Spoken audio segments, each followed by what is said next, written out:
Hoje vamos analisar um caso aterrorizante que vai te deixar chocado. Então assista a este vídeo até o final.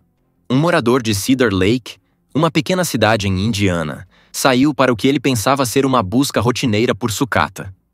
Naquele dia, seu caminho o levou por uma estrada antiga e isolada que cortava uma área densamente arborizada. Enquanto examinava cuidadosamente o chão em busca de algo útil, algo incomum chamou sua atenção. Logo atrás de um grupo de árvores, ele avistou um feixe estranho. Ao descobrir cautelosamente o material que envolvia o embrulho, um sentimento de pavor tomou conta dele. Ele percebeu que havia encontrado um corpo. Um arrepio percorreu sua espinha e o medo o dominou. Mas ele rapidamente se recompôs e ligou para o 911. A polícia chegou prontamente ao local, isolando a área e iniciando uma investigação detalhada. Não demorou para que os resultados de laboratório confirmassem. Logo depois, peritos forenses usaram registros dentários para identificar a vítima. O nome era um que muitos reconheceriam: Caitlin Markham. Queridos espectadores, temos as melhores histórias de crimes aqui no nosso canal. Para não perder nenhuma, inscrevam-se e, por favor, deixem um like no vídeo. Hoje, vamos examinar fotos reais e desvendar o arrepiante caso de Caitlin Markham, que nasceu em 16 de agosto de 1989, em Fairfield, Ohio. Uma comunidade tranquila e unida onde passou seus anos formativos cercada de amor e carinho.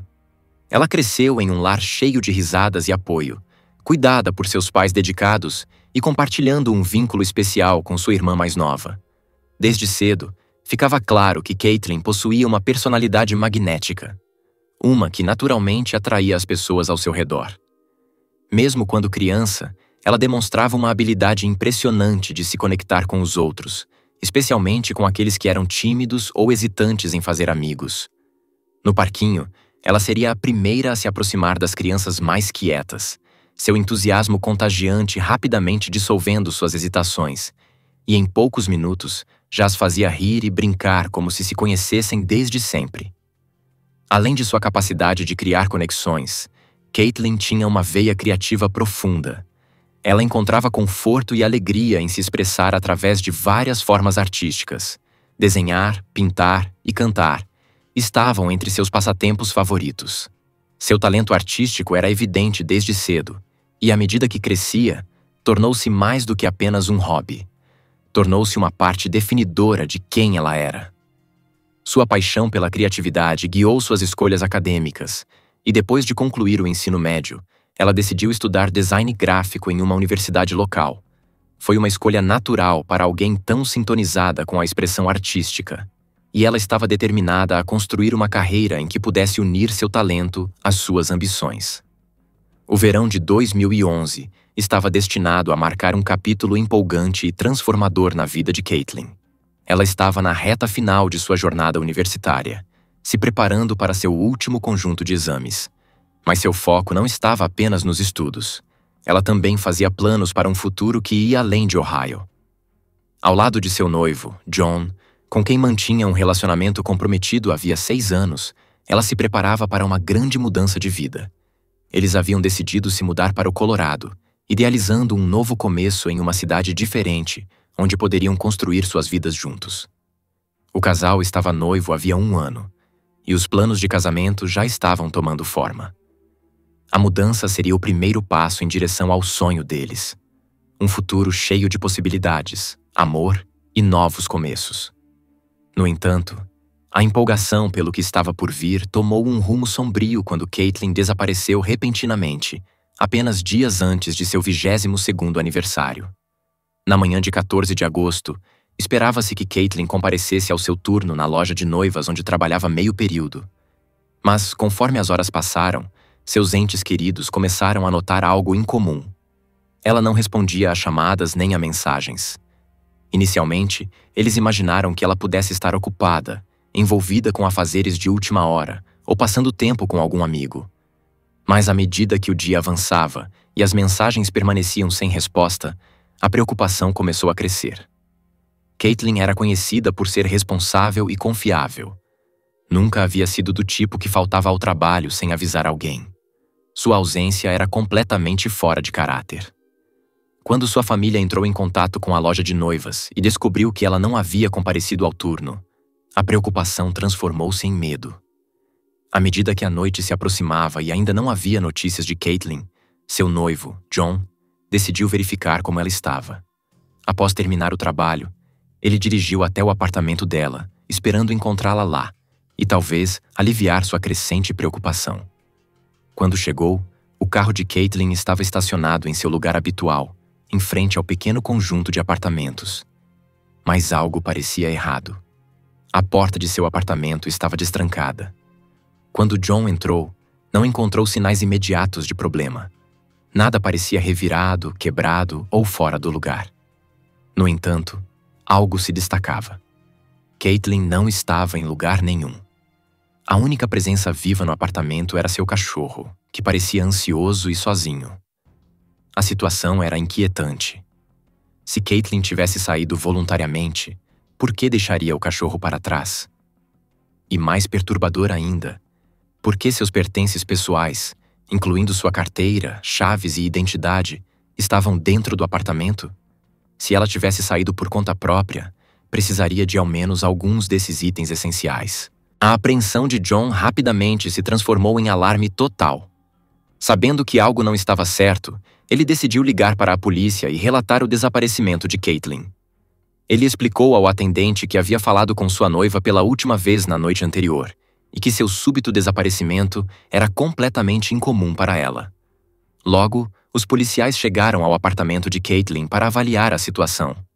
Eles examinaram cuidadosamente o local, mas não encontraram sinais visíveis de arrombamento, luta ou qualquer coisa que indicasse um crime.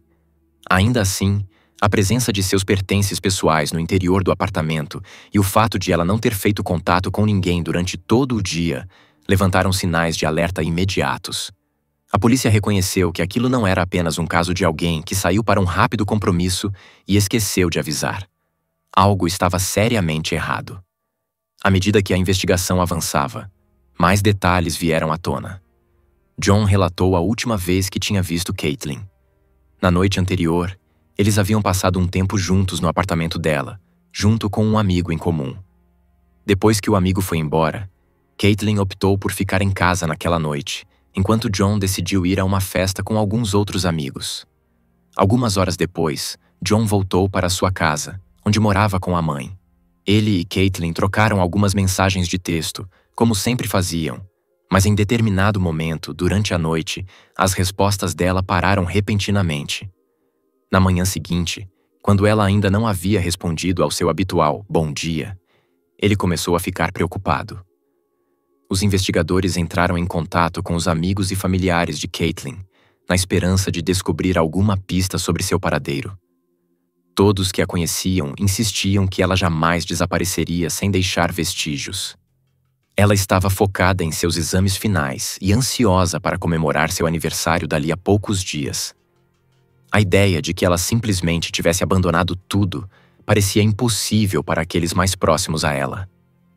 Com as crescentes preocupações de que algo sinistro pudesse ter acontecido, as autoridades lançaram uma ampla operação de busca. Oficiais da lei, juntamente com mais de uma centena de voluntários, vasculharam a região na esperança de encontrar qualquer sinal de Caitlyn. Cartazes com sua imagem e informações foram espalhados pela cidade, na esperança desesperada de que alguém tivesse visto ou ouvido algo que pudesse fornecer respostas. Enquanto isso, os detetives começaram a se aprofundar mais no caso, em busca de pistas que pudessem explicar o desaparecimento de Caitlyn. Naturalmente, uma das primeiras pessoas para as quais voltaram a atenção foi John. Como é padrão em casos de pessoas desaparecidas, os investigadores examinaram aqueles mais próximos de Caitlyn para descartar qualquer envolvimento. No primeiro dia de interrogatório, os policiais notaram pequenos arranhões no pescoço de John. Quando questionado sobre eles, ele rapidamente os minimizou, alegando que eram resultado de ele mesmo ter se arranhado acidentalmente ao se barbear. Os investigadores registraram esse detalhe, mas não tiraram conclusões imediatas. Eles também pediram que John fizesse um teste de estresse vocal, uma técnica que analisa respostas gravadas para detectar sinais de engano. Os resultados, no entanto, foram inconclusivos. Os detetives não conseguiram determinar se ele estava sendo desonesto ou apenas sobrecarregado pelo estresse e ansiedade do desaparecimento inexplicável de sua noiva. Desde o início, John havia participado ativamente dos esforços de busca, respondendo a todas as perguntas da polícia sem hesitação. Ele até concedeu várias entrevistas a emissoras locais, que rapidamente haviam dado destaque ao caso, transformando o desaparecimento de Caitlin em uma história amplamente discutida na comunidade e além dela. Os investigadores prosseguiram verificando o álibi de John. Suas investigações confirmaram que ele realmente havia participado de uma festa com amigos na noite em questão. Análises forenses adicionais de dados em seu computador corroboraram sua declaração de que ele havia voltado para casa depois e assistido a um filme em seu laptop. Os detetives também interrogaram o amigo em comum que havia visitado Caitlin e John mais cedo naquela noite. O amigo confirmou que esteve com eles no apartamento de Caitlin e que a conversa girou principalmente em torno dos exames finais dela e de sua iminente mudança para o Colorado com John. No entanto, ele observou algo peculiar. Caitlin parecia mais quieta do que o normal, mais reservada, como se algo a preocupasse. Ela passou a maior parte da noite estudando em seu laptop.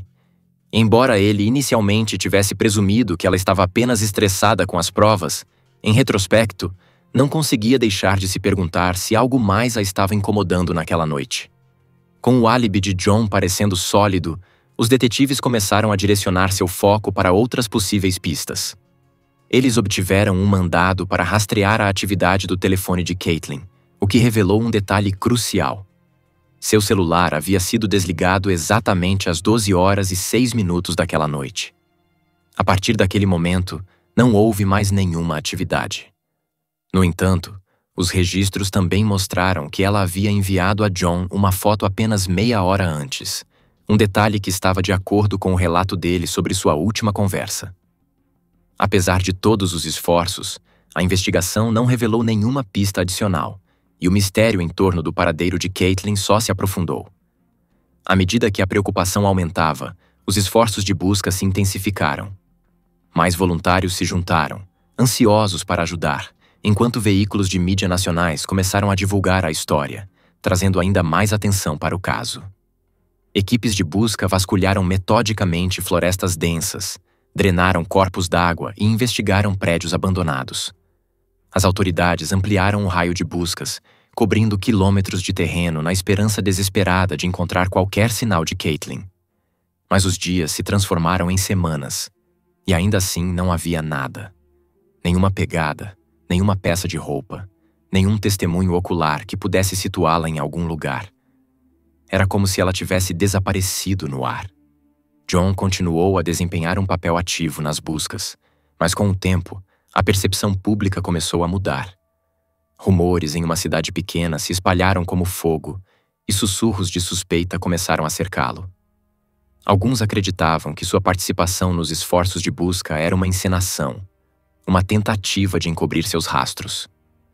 Os boatos só se intensificaram quando Caitlin continuava desaparecida sem nenhuma evidência clara, apontando para outro suspeito. Eventualmente, os murmúrios chegaram ao próprio John. Embora publicamente mantivesse a compostura, afirmando que seu único foco era encontrar Caitlin, as acusações cobraram um preço. Ele admitiu em entrevistas que a suspeita constante o frustrava, especialmente porque havia feito de tudo para cooperar com as autoridades. Uma vez, enquanto colava cartazes de pessoa desaparecida na cidade, um estranho se aproximou dele e comentou casualmente que é sempre o namorado. A mulher não percebeu que estava falando diretamente com o próprio John.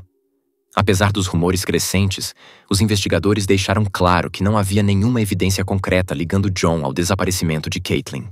Seu álibi era a prova de falhas. Ele havia permitido de boa vontade que a polícia revistasse sua casa sem mandado. Nunca tentou evitar questionamentos. Ele havia feito tudo o que foi solicitado. Mesmo assim, as suspeitas da cidade eram difíceis de conter. Sem outros suspeitos viáveis, as pessoas achavam fácil colocar a culpa na pessoa mais próxima de Caitlin. A busca por Caitlin persistiu por meses, mas com a aproximação do inverno, os investigadores foram forçados a reduzir seus esforços. O caso esfriava a cada dia que passava. Sem novas pistas, a polícia decidiu redirecionar seu foco para o lado investigativo, na esperança de que novas evidências ou dicas pudessem abrir o caso. Nessa época, o desaparecimento de Caitlin havia ganhado atenção nacional, levando a uma quantidade esmagadora de informações sendo passadas à polícia. Os detetives acompanharam meticulosamente cada uma, mas, repetidas vezes, as pistas não levavam a lugar algum. Mesmo quando as autoridades aumentaram a recompensa por informações, que eventualmente chegou a $50 mil, ninguém parecia ter conhecimento confiável sobre o que havia acontecido com Caitlin Markham. Era como se ela tivesse desaparecido sem deixar rastros. Durante quase um ano, o caso permaneceu em um impasse frustrante. Então, em uma reviravolta chocante e inesperada, surgiu uma possível descoberta. A polícia em Miami, Flórida, prendeu um homem de 28 anos por agredir uma estudante universitária. Inicialmente, este caso parecia não ter relação com o desaparecimento de Caitlin, mas após investigações mais aprofundadas, os detetives que trabalhavam em seu caso descobriram uma conexão assustadora. O suspeito morava exatamente do outro lado da rua do conjunto de apartamentos de Caitlin na época em que ela desapareceu. Os detetives não perderam tempo. Eles viajaram imediatamente a Miami para interrogar o homem e determinar seu paradeiro na noite em que Caitlin desapareceu. Ele estava na área? Ele possivelmente havia visto algo? Ou pior, ele havia se envolvido? As perguntas pairavam enquanto os investigadores reuniam o histórico do suspeito. No entanto, após uma investigação exaustiva, incluindo uma revisão detalhada de seu álibi, histórico de viagens e quaisquer possíveis conexões com Caitlin, ficou claro que ele não tinha envolvimento no caso dela. Embora seu histórico criminal fosse profundamente perturbador, os detetives acabaram por descartá-lo como suspeito no desaparecimento de Caitlin. Esse caso permaneceu sem solução por mais um ano difícil, até 10 de abril de 2013. Naquele dia, um homem de Cedar Lake, uma pequena cidade em Indiana, procurava sucata ao longo de uma estrada isolada próxima a uma área arborizada. Enquanto examinava a região, notou algo incomum: um feixe perto de um grupo de árvores. Curioso, decidiu investigar e rapidamente percebeu que se tratava de algo alarmante. Perturbado com sua descoberta, o homem prontamente notificou a polícia, que logo chegou e conduziu uma busca detalhada. Durante a investigação, a polícia encontrou outra descoberta inquietante nas proximidades: um segundo saco. As autoridades coletaram cuidadosamente e transportaram esses achados para um laboratório forense. Os especialistas logo confirmaram que eram, de fato, restos humanos. Usando registros dentários, identificaram a vítima como Caitlin Markham. A descoberta foi devastadora para sua família, confirmando seus piores temores. Com os restos de Caitlin encontrados, a investigação passou de um caso de pessoa desaparecida para uma investigação de homicídio. As autoridades determinaram que o corpo havia sido transportado entre estados e deixado ao ar livre, exposto aos elementos da natureza. O autor não havia feito nenhuma tentativa de ocultar. Infelizmente, devido ao tempo significativo decorrido, as equipes forenses tiveram dificuldade em obter evidências claras, e a causa exata da morte permaneceu desconhecida. No entanto, um detalhe crítico surgiu. A análise revelou evidências de um ferimento no braço de Caitlin, indicando que ela provavelmente havia tentado se defender durante o incidente. Embora a forma exata de sua morte permanecesse incerta, os legistas não tiveram dúvidas. Foi assassinato. A revelação de que o corpo de Caitlin havia sido deixado em outro estado complicou ainda mais a já difícil investigação. As autoridades de Indiana e Ohio tiveram que coordenar seus esforços. Mas, apesar de seus recursos combinados, o progresso foi lento. Os detetives teorizaram que o corpo de Caitlin havia sido armazenado em outro lugar por um período prolongado antes de ser levado à área arborizada. Isso os levou a acreditar que o assassino pode ter entrado em pânico, temendo que seu corpo fosse descoberto em seu local original, e decidido descartá-lo em outro lugar. Em 2015, anos haviam se passado, e o caso de Caitlin permanecia estagnado de forma frustrante. Acreditando que as autoridades não estavam fazendo o suficiente para resolver o assassinato de sua filha, o pai de Caitlin tomou as rédeas por conta própria. Ele contratou um investigador particular para conduzir uma investigação independente, na esperança de que novos olhos no caso pudessem descobrir novas pistas. O investigador reexaminou minuciosamente os detalhes do desaparecimento de Caitlin, entrevistou aqueles mais próximos a ela e reuniu informações de forma metódica. Seus esforços acabaram por levá-lo a identificar 2 possíveis suspeitos, que ele relatou à polícia. No entanto, as autoridades permaneceram discretas sobre as descobertas e não divulgaram mais informações sobre os indivíduos em questão. Nesse mesmo ano, a recompensa por informações que levassem ao assassino de Caitlin aumentou para $75 mil, mas o caso continuava frustrantemente frio. Desesperado por justiça, o pai de Caitlin pressionou para que a investigação fosse transferida da polícia local para as autoridades do condado. No final de 2015, ele conseguiu, e uma nova equipe de detetives assumiu o caso, essencialmente começando do zero. Em 2016, surgiu uma fagulha de esperança. Os investigadores anunciaram que haviam identificado um principal suspeito no assassinato de Caitlin. No entanto, enfrentaram um grande obstáculo. Apesar de suas fortes suspeitas, não possuíam as evidências necessárias para efetuar uma prisão. A identidade desse indivíduo não foi divulgada ao público, e sem provas definitivas para construir um caso sólido, a investigação mais uma vez estagnou. Então, em 2018, um acontecimento surpreendente reacendeu o interesse no caso de Caitlin. A poucos quilômetros de sua antiga casa, a polícia descobriu o corpo de outra jovem em circunstâncias estranhamente semelhantes. As semelhanças marcantes entre os 2 casos levaram os detetives a investigar uma possível conexão. Suas investigações logo os conduziram a um suspeito chamado Michael, um homem que teria perseguido a vítima por semanas antes de finalmente assassiná-la. Determinados a descobrir qualquer vínculo entre Michael e Caitlin, os detetives mergulharam profundamente em seu passado. Inicialmente, nenhuma conexão surgiu. Mas então, em uma reviravolta surpreendente, os investigadores se depararam com um detalhe aparentemente pequeno, mas intrigante. Michael aparecia em uma antiga foto de mídia social tirada em um festival de música anos antes. Na imagem, ele estava ao lado de ninguém menos que o noivo de Caitlin, John. A coincidência levantou questionamentos imediatos. Quando questionado, John admitiu que conheceu Michael no festival, mas insistiu que quase não haviam interagido. Os detetives investigaram mais a fundo, analisando registros telefônicos, círculos sociais e qualquer ligação potencial entre os 2 homens, mas nada substancial surgiu. Sem evidências concretas ligando Michael ao desaparecimento de Caitlin, a pista acabou esfriando. Os anos se passaram e o caso de Caitlin permaneceu um mistério perturbador. Então, em 2023, em uma descoberta repentina e inesperada, os investigadores fizeram a primeira prisão relacionada ao caso. O suspeito era um homem chamado Jonathan, um amigo próximo tanto de Caitlin quanto de seu noivo. A polícia inicialmente manteve sigilo sobre os detalhes da prisão, deixando a mídia e o público em suspense. Enquanto os investigadores trabalhavam nos bastidores, a comunidade aguardava ansiosamente mais informações.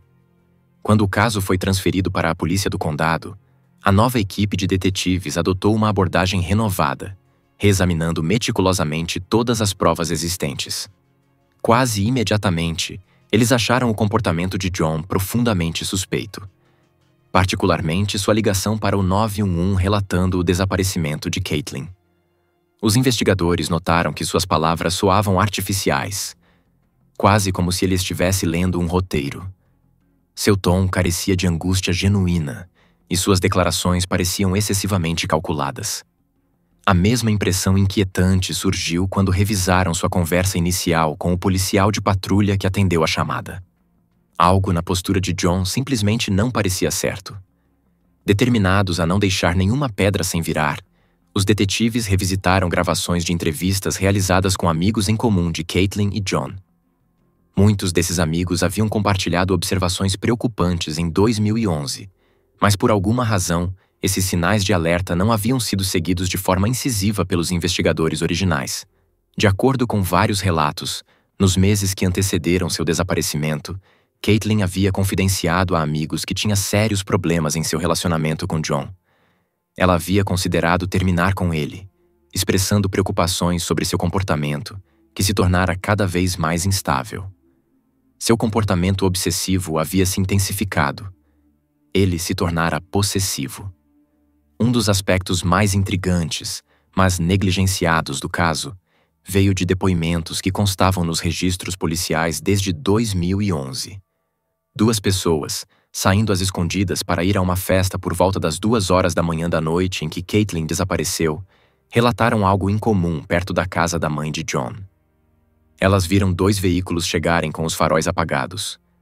Lembraram-se distintamente de ver John sair de um dos carros, entrar brevemente na casa e depois retornar antes de ambos os veículos partirem, ainda sem ligar os faróis. Isso era uma contradição crítica ao álibi de John, pois ele havia insistido que tinha passado aquela noite em casa assistindo a um filme.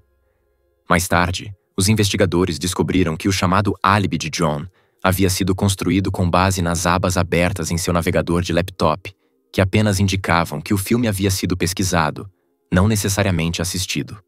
Não havia nenhuma prova verificável de que ele realmente tivesse ficado em casa naquela noite. Pelo contrário, 2 testemunhas oculares o viram envolvido em uma atividade altamente suspeita. No entanto, as discrepâncias no relato de John não pararam por aí. Os detetives descobriram mais evidências ao analisar os registros telefônicos. Descobriu-se que na noite do desaparecimento de Caitlin, o telefone de John havia sido desligado exatamente 2 minutos antes do dela, e permaneceu inativo por inquietantes 15 horas. Esse era um detalhe alarmante. Por que os 2 telefones teriam ficado sem sinal com apenas minutos de diferença? Ainda mais suspeito, John havia apagado várias mensagens que tinha enviado a Caitlin naquela noite, eliminando permanentemente qualquer registro do que ele tinha dito a ela. Inicialmente, John afirmou que Caitlin nunca havia respondido ao seu habitual "bom dia", mas os investigadores descobriram depois que essa mensagem nunca havia sequer sido enviada. Ele havia inventado esse detalhe para fazer parecer que não tinha motivos para acreditar que algo estava errado até mais tarde naquele dia. Outra pista crucial veio dos vizinhos de Caitlin. Vários deles relataram que, na noite de seu desaparecimento, ouviram barulhos vindos do apartamento dela. Inicialmente, seus depoimentos não haviam sido seguidos de forma incisiva pelos investigadores, mas agora adquiriam um novo peso. Os vizinhos lembraram-se de ter ouvido discussões, seguidas por batidas fortes, e então, talvez, o mais arrepiante de tudo, a repetição fraca e desesperada da palavra "não". Isso contradizia diretamente as repetidas alegações de John de que não havia havido nenhuma discussão entre eles naquela noite. Ainda assim, por razões que permaneciam obscuras, os investigadores originais haviam ignorado completamente esse detalhe perturbador. Com todas essas novas informações em mãos, os detetives sentiram-se mais certos do que nunca de que John havia sido o principal suspeito o tempo todo. No entanto, eles precisavam de algo mais, provas concretas para encerrar o caso. Em um esforço renovado para aprofundar, começaram a reentrevistar os amigos mais próximos de Caitlin. Isso levou a uma revelação chocante. Uma das amigas de Caitlin se apresentou com uma história perturbadora. Apenas alguns meses após o desaparecimento dela, John havia confessado sentimentos românticos por ela. Ela ficou profundamente incomodada com isso, dado que John ainda estava publicamente envolvido nos esforços de busca por sua noiva desaparecida, afirmando estar devastado com seu sumiço. Para ela, parecia que John estava tentando seguir em frente rápido demais, e de uma maneira estranhamente inapropriada. A investigação dos detetives finalmente os levou a um ponto crítico. A execução de um mandado de busca na casa da mãe de John, onde ele havia morado na época do desaparecimento de Caitlin. Dentro da casa, eles fizeram uma descoberta arrepiante. Em uma área de armazenamento, encontraram um rolo de lona preta idêntico ao material usado para embrulhar evidências da cena do crime. Isso levantou alarmes imediatos. Se John não tivesse envolvimento no assassinato de Caitlin, por que uma peça de evidência tão crucial estaria em sua casa? Mas o que eles descobriram no quarto pessoal de John foi ainda mais perturbador. Entre seus pertences, os investigadores encontraram vários cadernos cheios de poemas escritos à mão e anotações pessoais. Um poema se destacava. "Lá no fundo eu a amo. Você tem que matá-la, mas eu a amo. Ela tem que morrer." Além dos escritos sombrios, os detetives também descobriram detalhes inquietantes sobre o comportamento mais recente de John. Nessa época, ele havia seguido em frente, formado uma nova família e tido filhos. No entanto, a polícia obteve gravações em vídeo perturbadoras mostrando-o falando agressivamente com sua nova esposa enquanto segurava a filha pequena. A natureza agressiva de suas interações com a família atual pintava um retrato sombrio, que sugeria um padrão de comportamento controlador e violento. Por fim, os detetives analisaram a geografia do local onde os restos de Caitlin foram encontrados. A área arborizada em Cedar Lake, Indiana, não era um local aleatório para descarte. Ficava diretamente na rota que levava à fazenda do pai de John, uma propriedade que ele visitava frequentemente. Esse fato confirmava a familiaridade de John com a região, tornando ainda mais difícil para os investigadores acreditarem que sua conexão com a cena do crime fosse mera coincidência. Com todas as provas, inconsistências e depoimentos de testemunhas se acumulando contra ele, os detetives decidiram confrontar John diretamente. No entanto, quando questionado, ele permaneceu firme em sua negação de qualquer envolvimento no assassinato de Caitlin. Quando os detetives apresentaram os detalhes perturbadores, a linha do tempo suspeita, os depoimentos contraditórios das testemunhas, os registros telefônicos e os escritos sombrios encontrados em seu quarto, John permaneceu assustadoramente calmo. Ele descartou tudo como puramente circunstancial, argumentando que nada daquilo constituía uma prova real de sua culpa. Infelizmente para os investigadores, ele tinha razão.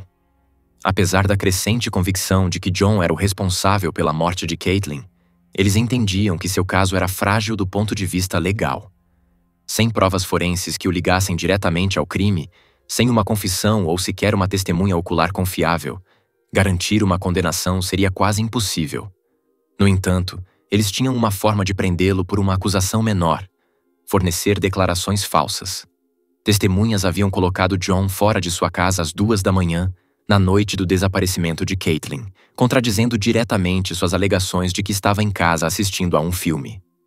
Isso era suficiente para uma prisão, mas havia uma complicação adicional. Testemunhas também relataram que John não estava sozinho naquela noite. Outro carro havia chegado junto com ele, sugerindo que alguém mais estava envolvido no que quer que tivesse acontecido. Seguindo essa pista, os detetives voltaram sua atenção para um dos amigos mais próximos de John, Jonathan. A suspeita deles aumentou quando revisitaram aquela famosa foto em grupo do festival de música. Não apenas John e Jonathan estavam presentes na imagem, mas também um assassino condenado que havia matado outra jovem mulher. Essa conexão perturbadora levantou questões alarmantes sobre o círculo de conhecidos deles. Ao revisar as entrevistas passadas de Jonathan, os investigadores começaram a notar inconsistências em suas declarações.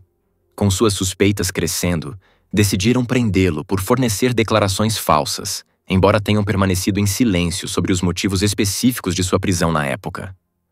2 meses depois, após novas investigações e crescente pressão do público, os investigadores finalmente prenderam o próprio John.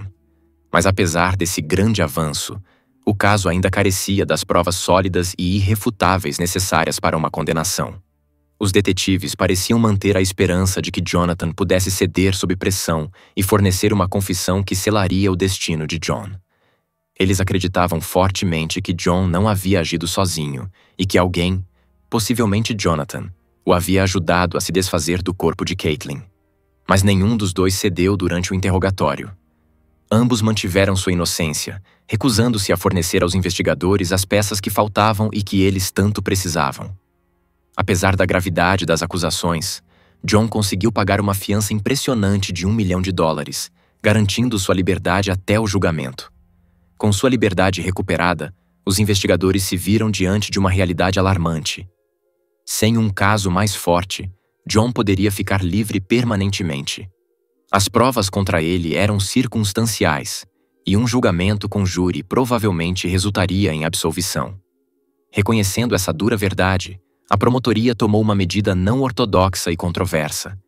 Ofereceram a John um acordo judicial.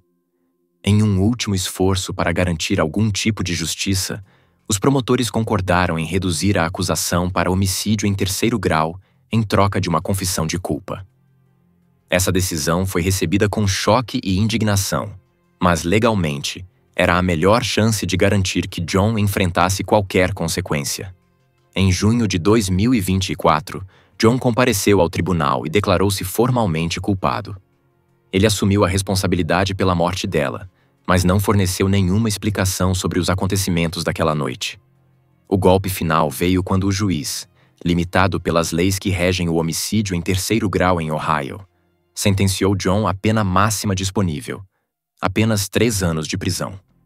A sala do tribunal caiu em um silêncio atônito. A brandura da sentença gerou indignação nacional, com especialistas jurídicos e o público condenando a decisão. No entanto, o juiz não tinha autoridade para impor uma pena mais severa. Sem provas mais fortes que apoiassem acusações de homicídio em primeiro grau, John havia conseguido escapar de uma punição severa. No fim, se ele não tivesse aceitado o acordo judicial, poderia ter saído totalmente livre, já que os promotores simplesmente não tinham as provas necessárias para condená-lo com as acusações originais. Quanto a Jonathan, ele se saiu ainda melhor. Devido à falta de provas concretas que o ligassem ao crime, todas as acusações contra ele foram retiradas. Pouco depois de John ser colocado na prisão, surgiu uma revelação inesperada. Seu colega de cela entrou em contato com a polícia com uma alegação perturbadora. John teria confessado partes do crime a ele. Segundo o detento, John descreveu ter se envolvido em uma discussão acalorada com Caitlin naquela noite. Em um momento de fúria incontrolável, ele a atacou e a estrangulou. Em pânico, ele chegou a considerar chamar a polícia, mas acabou desistindo. Não importava quantos detalhes viessem à tona, não importava o quanto os detetives estivessem convencidos de premeditação, o acordo judicial havia selado seu destino. Ele cumpriria sua pena de 3 anos e seria libertado em 2027, quando completasse 39 anos de idade.